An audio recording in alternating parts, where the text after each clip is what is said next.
Imitate God, Imitate God이라는 제목으로 우리 하나님 말씀 증거하도록 하겠습니다.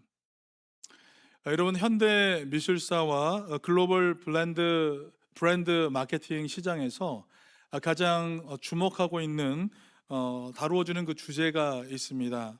그것은 모조품과 원작의 분별이에요. 모조품과 원작의 분별, 이미테이션과 오리지널리티의 분별. 여러분, 이 사진이 뭔지 아시나요? 네, 에르메스 버킨백이라고 들어보셨습니까? 네, 에르메스 버킨백. 여러분, 이것이 진짜인지 가짜인지 여러분 구별하실 수 있나요? 구별하시기 되게 힘드실 것 같아요. 여러분, 이것은 짝퉁이 아닙니다.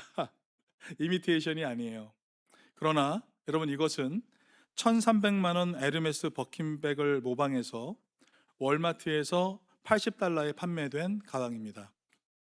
네, 진짜인지 가짜인지 구별하기 힘든 그렇게 모조품을 만들었습니다.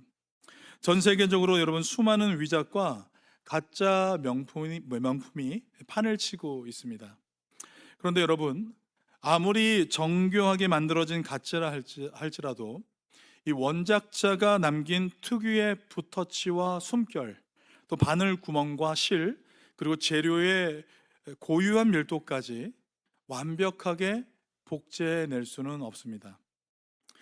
독일의 문화 철학자인 발터 베냐민은 기술 복제 시대의 예술 작품이라는 논문에서 아무리 완벽하게 복제된 모조품이라고 할지라도 결코 흉내낼 수 없는 그 원작 고유의 신성한 분위기를 아우라라는 개념으로 제시했습니다.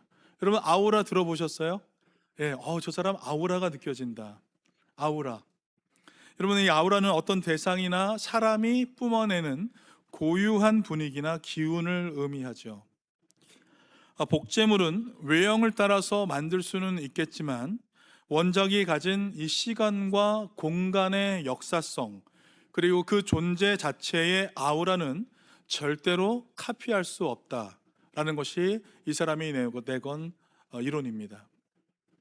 그런데 여러분, 오늘 본문에서 사도 바울은 우주 역사상 어떻게 보면 가장 불가능해 보이고 무모해 보이는, 심지어 가장 대담하기까지 한 충격적인 명령을 우리에게 던지고 있습니다.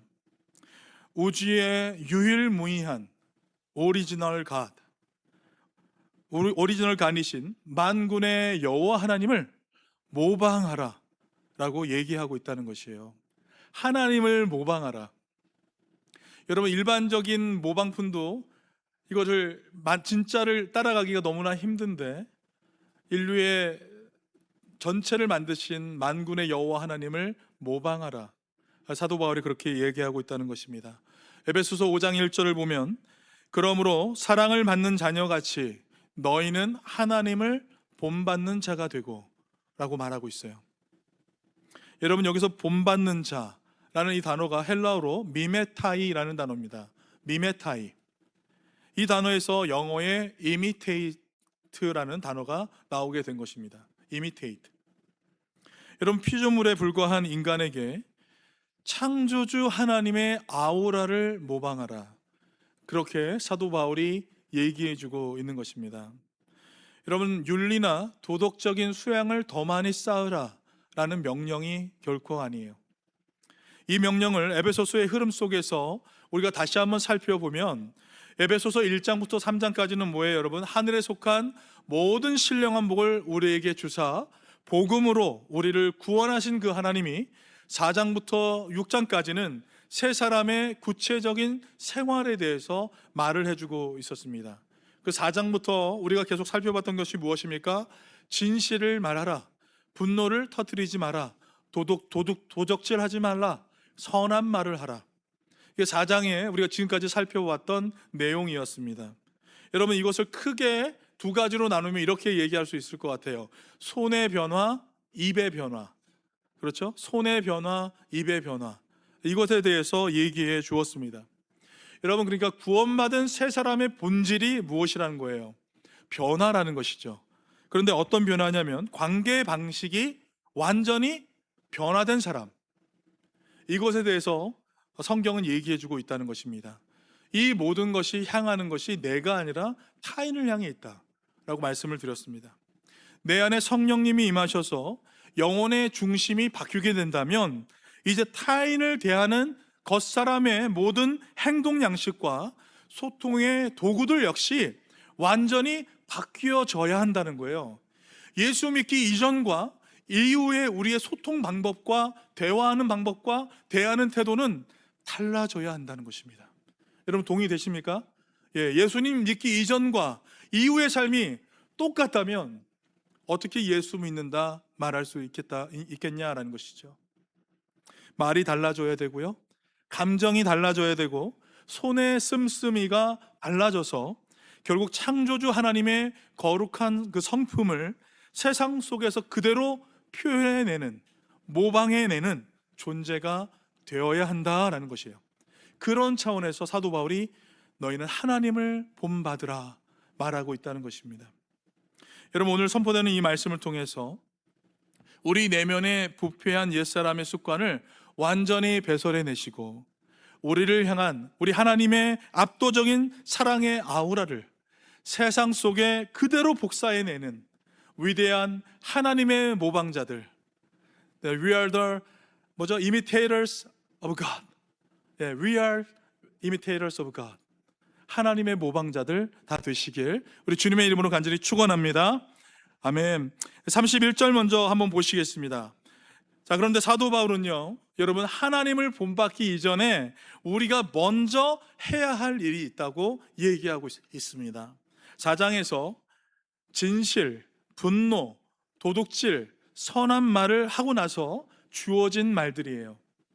우리 내면에 끈질기게 붙어있는 옛사람의 치명적인 독소 6가지를 나열해주고 있습니다.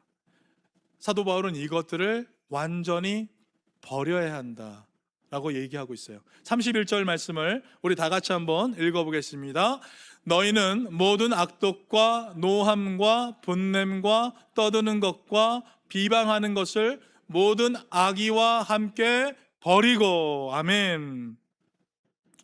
네, 여러분 여기서 버리고에 해당하는 단어가 아르테토라는 단어인데요, 자제하라 라는 의미가 아니고요, 뿌리째 뽑아내어서 던져버리다. 뭐라고요 여러분? 뿌리째 뽑아내어 던져버려라 라는 것이에요. 이 6가지 독소는 던져버려야 한다는 거예요. 바울이 나열한 이 6가지의 악한 태도는요, 기독교 공동체를 내부에서부터 침몰시키게 만드는 치명적인 독사와도 같습니다. 그래서 존 스토트 목사님과 이 주석학자 로빈슨이라는 분은 이 단어들의 실체를 뼛속 깊이 우리는 직시해야 한다라고 얘기했어요. 이 단어의 실체를 뼛속 깊이 직시해야 한다.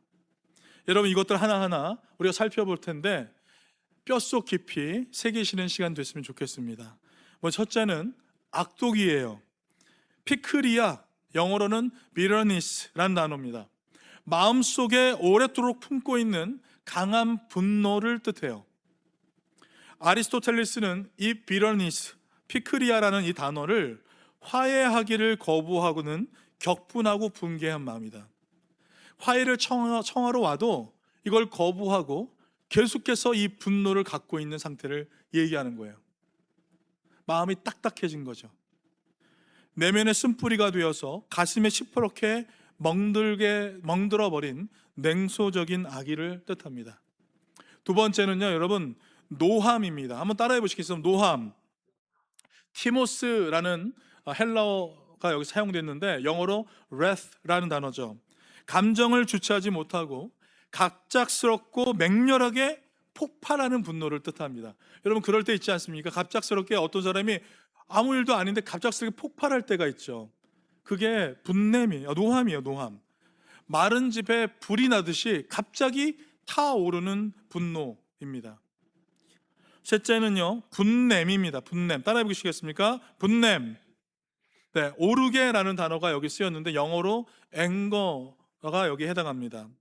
티모스가 앞에서 방금 말씀드렸던 티모스가 폭발적인 분노라면 이 오르게라는 단어는 마음에 은밀하게 가라앉아 있는 차분하고 우울한 적대감이자 습관적인 분노를 뜻하게 돼요. 그래서 일상의 짜증과 심보를 의미합니다.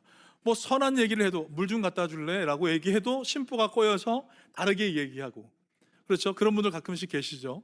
선한 말을 했는데 자꾸 안 좋게 받아들인 분들 계세요. 그럴 때 쓰는 단어가 분냄이라는 것이에요. 네 번째입니다. 따라해 주세요. 떠드는 것.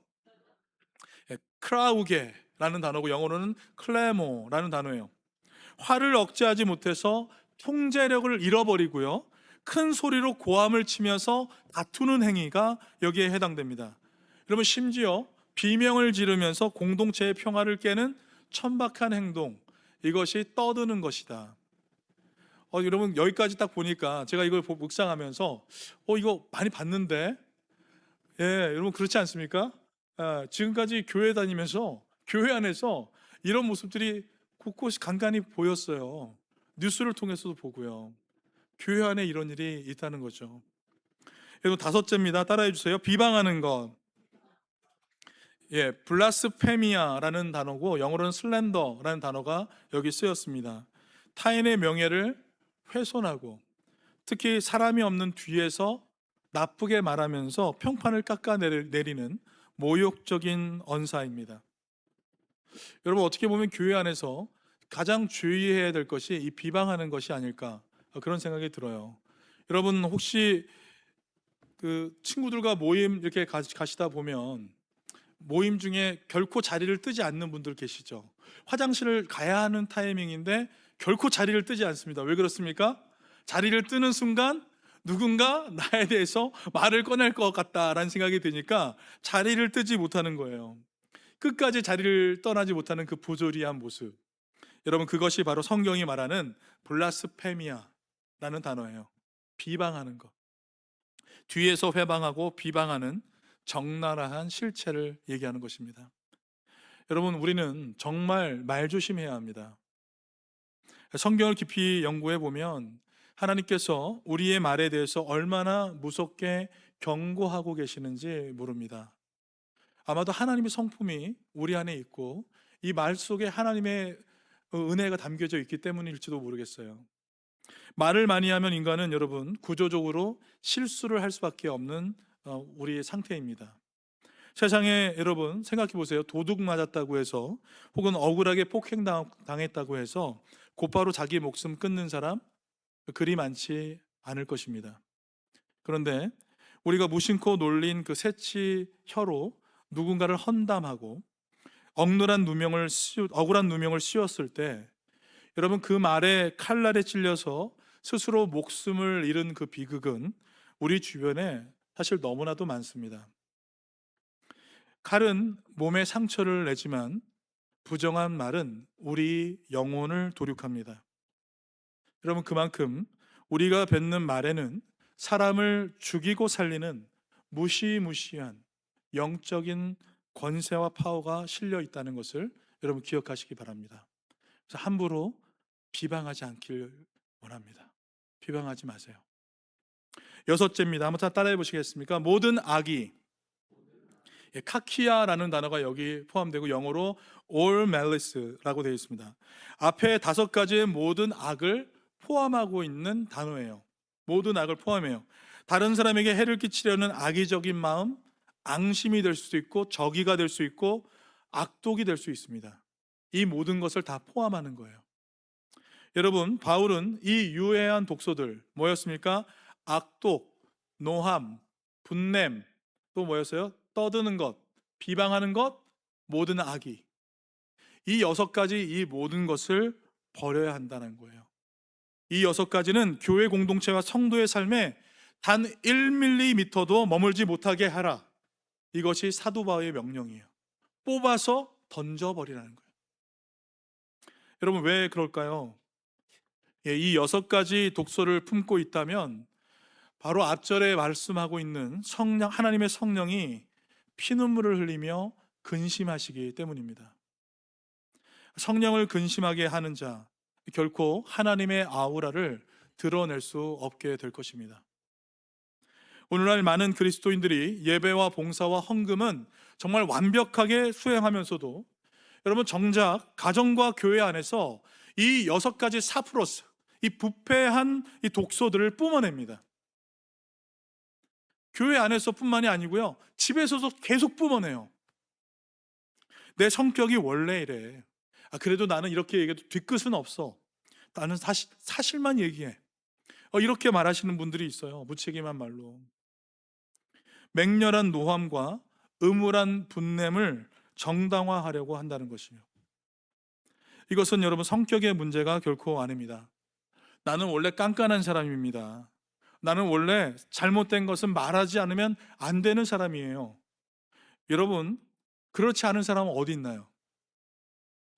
그런데 여러분, 성숙한 크리스찬들은 말하지 않습니다.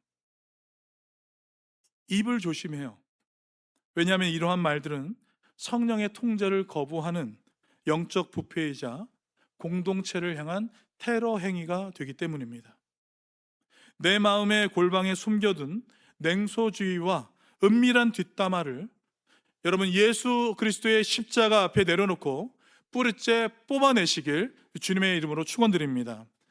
여러분의 심령 깊은 곳에 도사린 모든 악독과 분노의 자재들이 성령의 불로 완전히 태워 없어져서 정결한 그리스도의 성품을 이 세상에 드러내시길 주님의 이름으로 간절히 축원드립니다.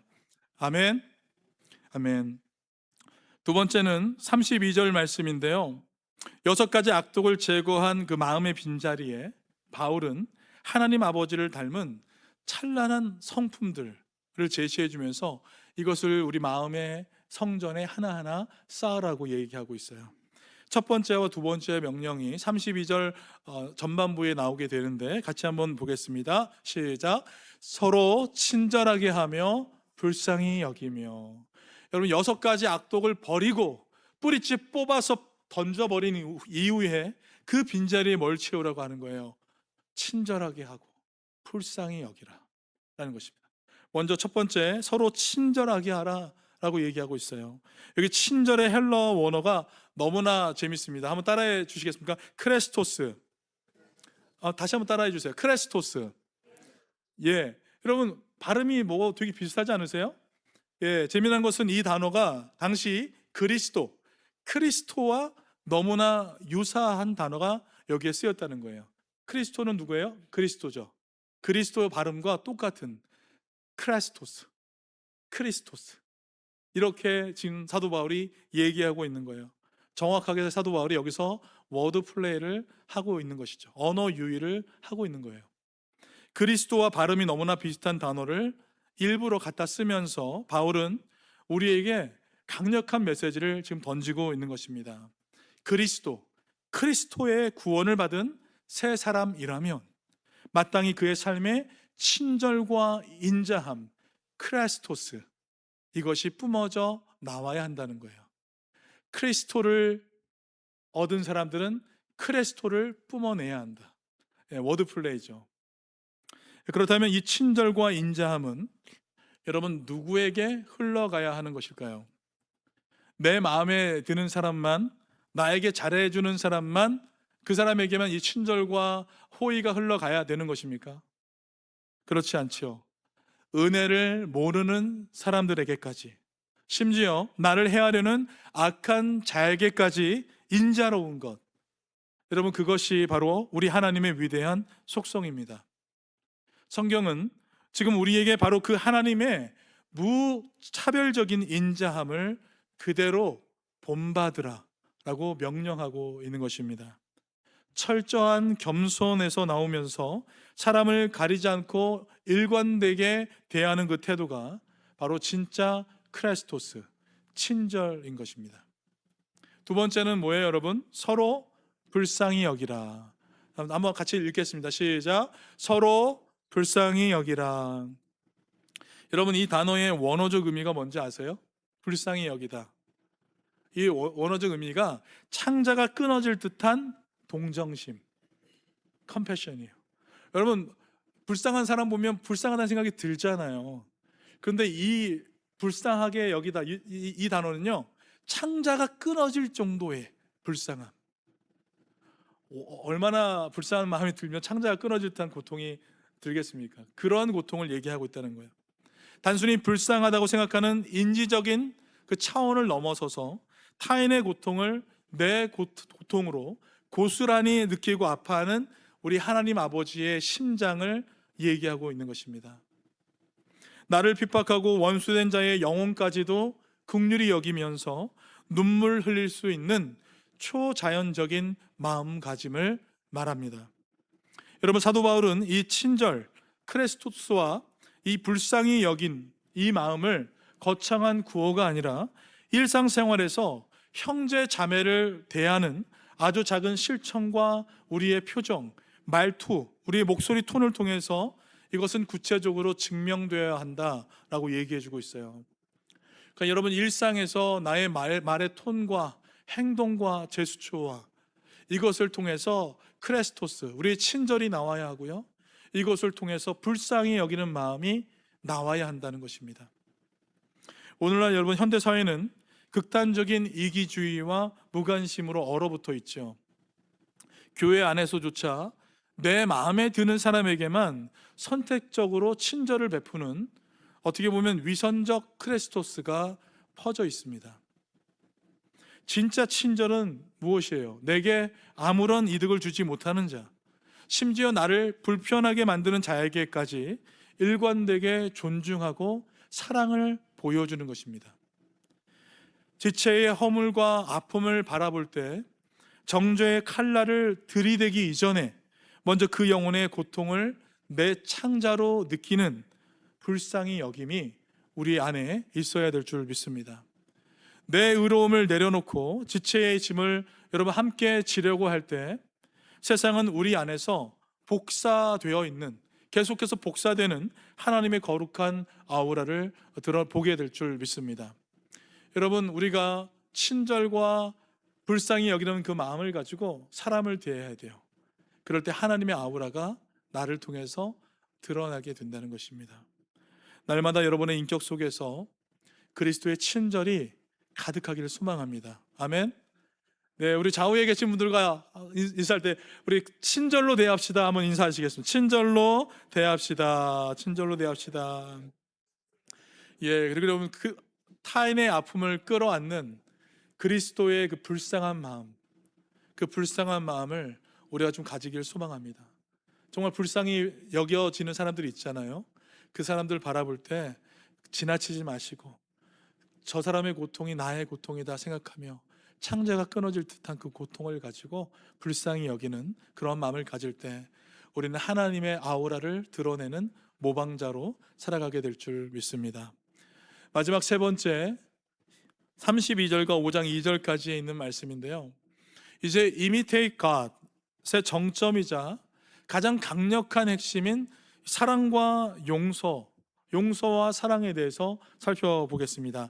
우리 4장 32절 후반부터 5장 2절까지 있는 말씀을 우리 다 같이 한번 합독하겠습니다.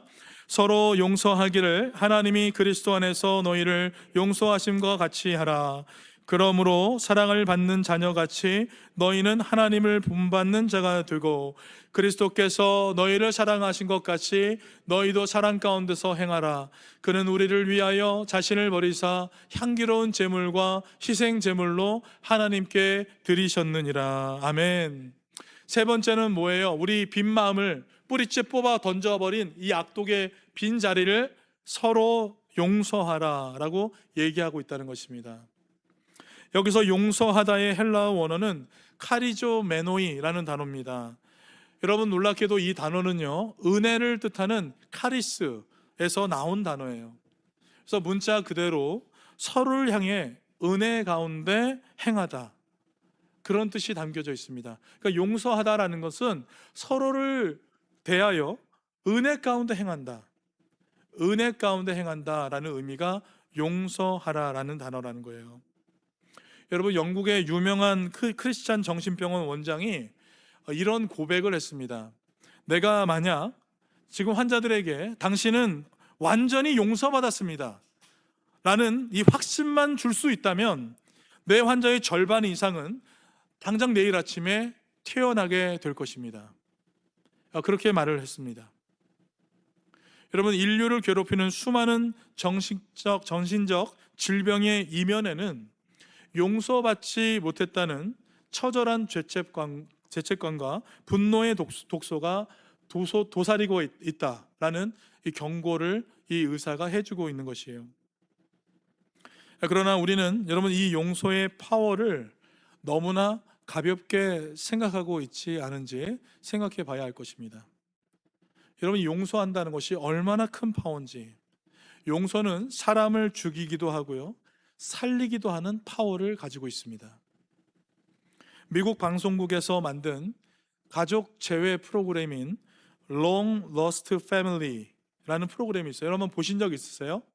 이걸 보면요, 과거에 어쩔 수 없는 허물로 자녀를 입양 보낸 이후에 평생을 죄책감의 감옥에서 머리를 쥐어뜯으며 살아온 부모들이 나오게 됩니다. 이때 마침내 장성한 자녀를 만나서 눈물을 흘리면서 그 자녀들이 먼저 다가와서 부모에게 얘기를 하는 거예요. 괜찮아요, 엄마. 나 원망하지 않아요. 사랑해요. 라는 얘기를 한다는 거예요. 그러면 그 한마디 용서의 선언을 건넬 때 평생 부모의 영혼을 짓누르던 그 죄책감이 눈 녹듯이 풀어지면서 온 삶이 다시 살아나게 되는 기적이 일어나게 된다는 것입니다. 근데 여러분, 반면에 끝내 용서를 거부하는 자녀들이 있죠. 이런 자녀들이 나타날 때, 용서가 거부당할 때 그 부모의 전 삶은 그 자리에서 와르르 무너지게 된다는 것이에요. 용서는 여러분, 이처럼 한 인간의 영혼을 살리기도 하고요, 죽일 수도 있는 우주적인 권세라는 것을 여러분 기억하시기 바랍니다. 여러분, 부부지간에도 우리가 서로 용서하는 것이 얼마나 힘듭니까? 근데 용서하면요, 다 내려가게 되는 거예요. 용서하지 않으면 너무나 힘든 삶을 살게 된다는 것입니다. 만약 오늘 여러분이 누군가를 용서하지 못하고 계속해서 마음속에 이것을 움켜쥐고 있다면, 나 때문에 누군가는 이 죄책감의 감옥에서 피눈물 흘리고 있다는 것을 여러분 기억해 보시기 바랍니다. 여기에 바울은 강력한 주석적 열쇠를 더하게 돼요. 하나님이 그리스도 안에서 너희를 용서하심과 같이 라는 구절을 넣게 된 것입니다. 여기 무엇과 같이 라는 이 헬라어 원어는 카토스라는 단어인데, 우리가 내 자존심을 꺾고 그 자체를 용서하고 인자하게 대하는 바로 그 거룩한 수고가 우리가 이 땅에서 하나님 같이 되어가는 영광스러운 과정이라는 것을 얘기해 주고 있는 것입니다. 그러니까 우리가 누군가를 용서할 때 그 마음은 어떤 마음이에요? 하나님과 같이 되는 마음이다 라는 것입니다. 내게 상처 준 형제를 조건 없이 용서하며 사는 것, 그것이 바로 하나님 같이 일하는 것이요, 하나님의 아우라를 이 땅에 그대로 복사해내는 증거가 된다는 것을 여러분 믿으시기 바랍니다. 그래서 여러분 서로 용서해야 돼요. 여러분 따라해 주시겠습니까? 앞으로 따라해 주시겠어요? 앞으로 저는 용서하는 사람이 되겠습니다. 그렇게 되시겠습니까? 네, 용서하는 사람이 되시기 바랍니다. 넷째는요, 서로 사랑하라 라고 얘기하고 있어요. 바울은 5장 2절에서 사랑 가운데서 행하라 라고 얘기하고 있습니다. 여기 행하라 라는 이 말이 영어로 walk in 이라고 쓰였습니다.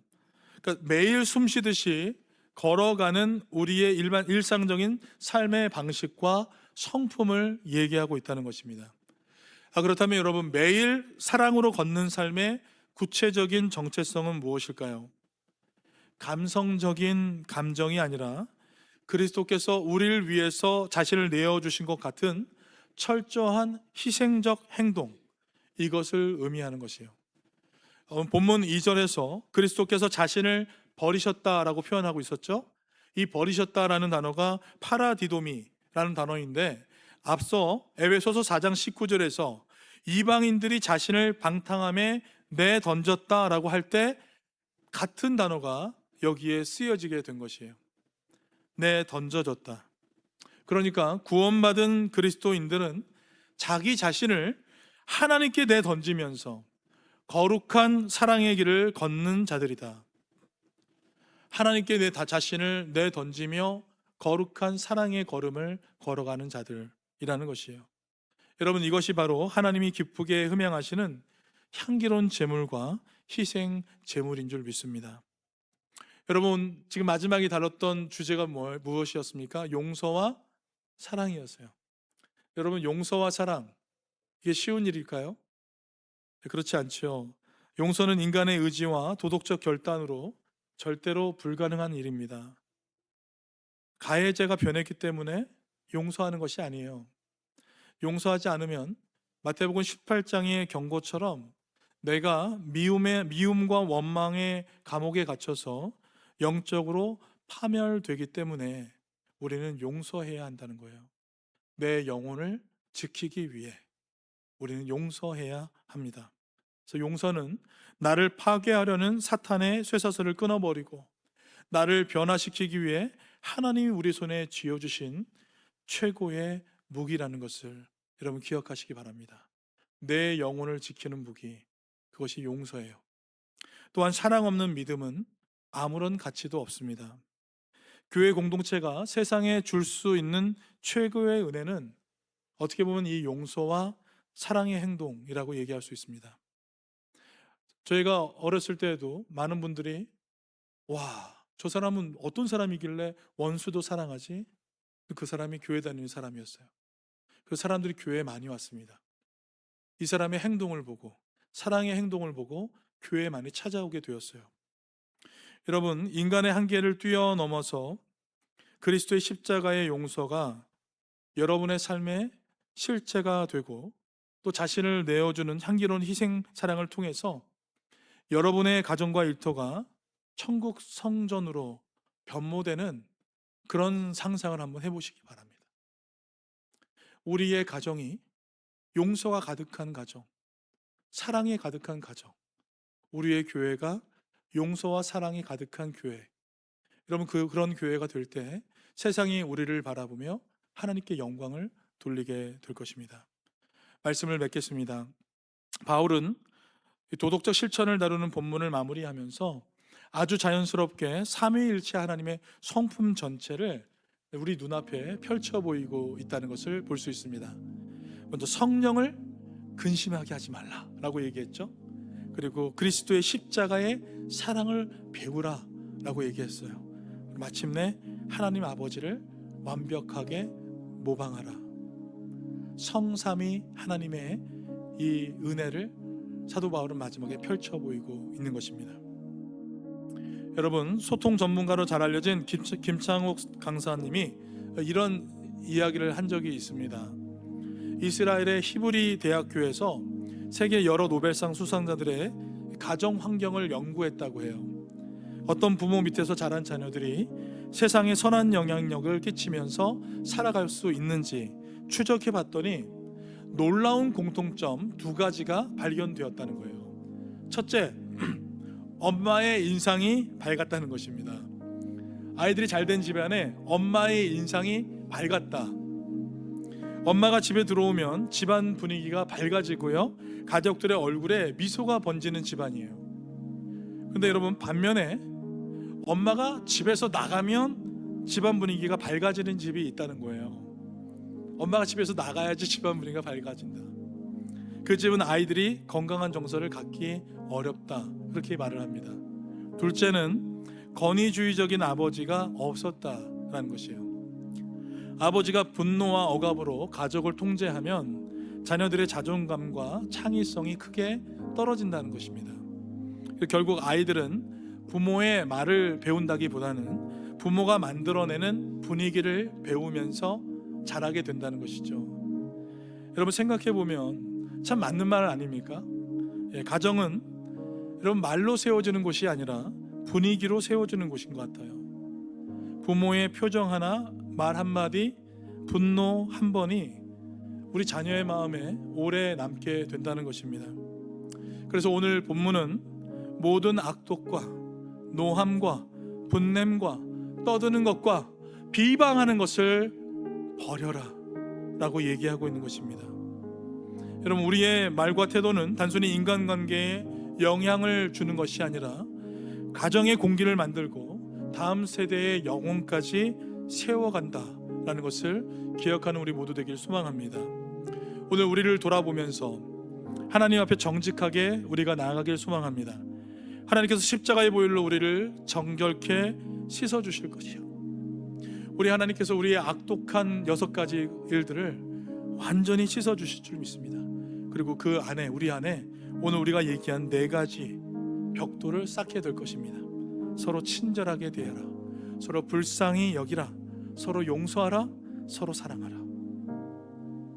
오늘 이 시간 믿음으로 결단하며 우리가 선포하기를 원합니다. 내 일터와 나의 가정은 내 분노를 배설하는 자리가 아니다. 살아계신 하나님 아버지를 그대로 모방하여 무너진 영혼들을 벌떡 일으켜 세우는 거룩한 건축의 현장이다. 여러분, 그렇게 한번 우리가 외쳤으면 좋겠습니다. 이 내용이 PPT가 있지 않나요? 없습니까? 네네.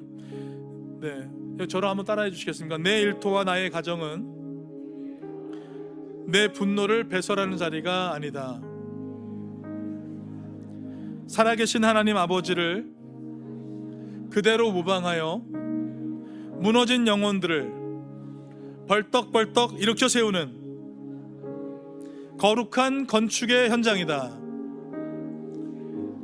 할렐루야.